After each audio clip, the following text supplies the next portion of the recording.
মাধ্যমিকের আর তোমাদের হাতে সময় মাত্র 10 দিন।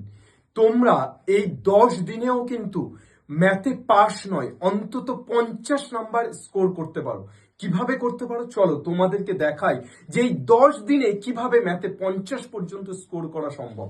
প্রথমেই চলে আসি যে ম্যাথে নাম্বার ডিভিশন কিভাবে কিভাবে আসছে যদি একটু দেখি। একটা উপপাদ্য তোমাদের থাকছেই এবং 5 নাম্বার।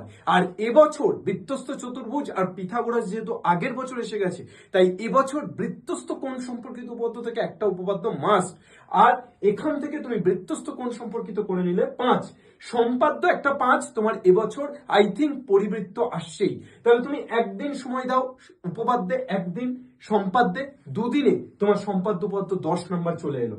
3 নম্বর দিনে তুমি পাটিগণিতে 2 দিন সময় দাও, 3 নম্বর আর 4 নম্বর দিন দিয়ে তুমি সরল সুদ আর চক্রবৃদ্ধি সুদ সমাহার বৃদ্ধি এইটুকু যদি ভালো করে নাও, এখান থেকে কিন্তু তুমি একটা 5 নাম্বার পেয়ে যাচ্ছ।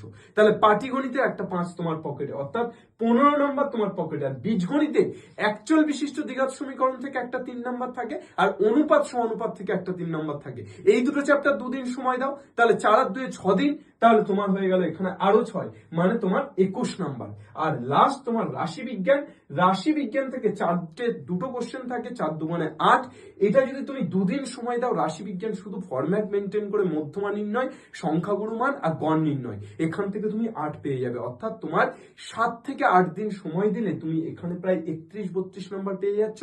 আর তোমার এমসিকিউ শর্ট কোশ্চেনে আরো প্রায় 20 নাম্বার মতো তুমি তুলে নিতে পারছো। অর্থাৎ 50 নাম্বার কিন্তু তুমি চাইলেই এই শেষ 10 দিনেও স্কোর করতে পারো।